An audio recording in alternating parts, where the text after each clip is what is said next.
Hello, investors and traders, and welcome to the weekly market report. I'm AJ Monte, and this is a one-year daily candle chart of the diamonds, which is the Dow Jones Industrial Average ETF, ticker symbol DIA. I'd like to first thank each and every one of you for your interest, especially last week. We had an incredible number of new subscriptions to our Trade Alert service, and that's because of the success we've had over the past year, and even with 2021 kicking off with a great result so far. Our equity traders have had 100% success. We haven't lost on a single trade this year.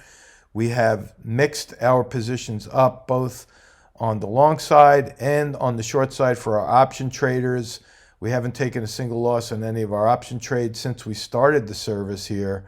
And again, thanks to all of you and your responses and your sharing and your liking of the videos.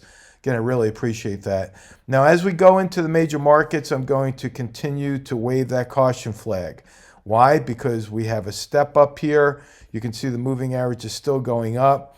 The pullback has not filled this gap just yet. But what I'm going to do is I'm just going to extend this out. I am not changing the stop loss area. I'm just keeping it as is because 80% of the time gaps fill. That may not look like much of a gap, but as I zoom in here, you'll see it's mere pennies. We had a gap up right there. And again, 80% of the time gaps fill.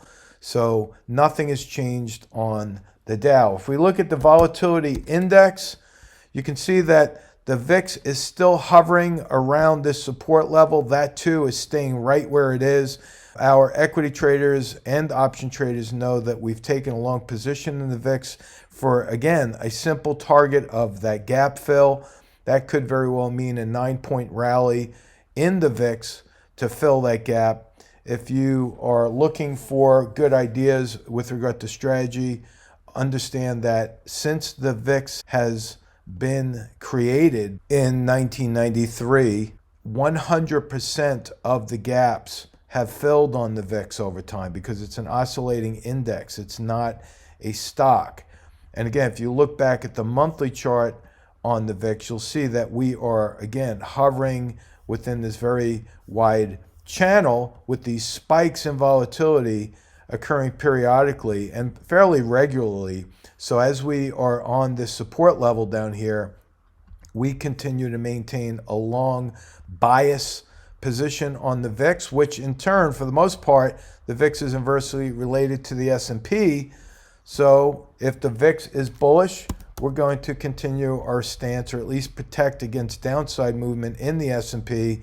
And this too is going to stay right where it is. I have a 2-week forecast out on this, so I'm not even going to change that line. I'm just leaving it the way it is because you can see the end target on that is going to be at the end of February, roughly the 25th of the month. Remember, this Monday, the markets are closed for the holiday. We have a shortened trading week next week, and we're going to see how this works out for our trades as well. Now, the Qs, interestingly enough, even though the Qs have gone up, we have put spreads on this one. Our diagonal calendar put spreads are working out very nicely. It's one of those situations where we're making money on the way up, even though we have a put spread on. Well, how in the world can that happen? Well, you might want to study some option theory and understand some of the concepts, especially with a thing called Vega.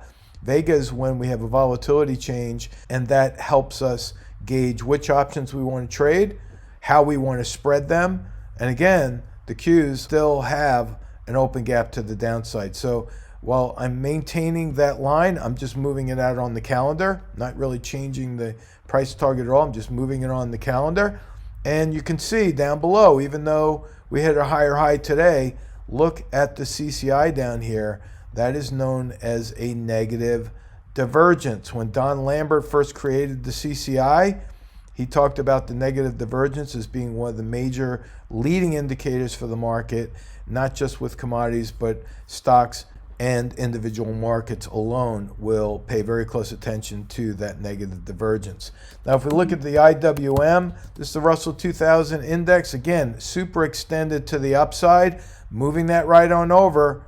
Right there, we have gaps below the market. Again, I'm going to move that right on over, keeping the same exact price target as we had. Notice that we have a drop in volume on the way up. Oscillators are going down. And notice right down here, we have a cross on that CCI.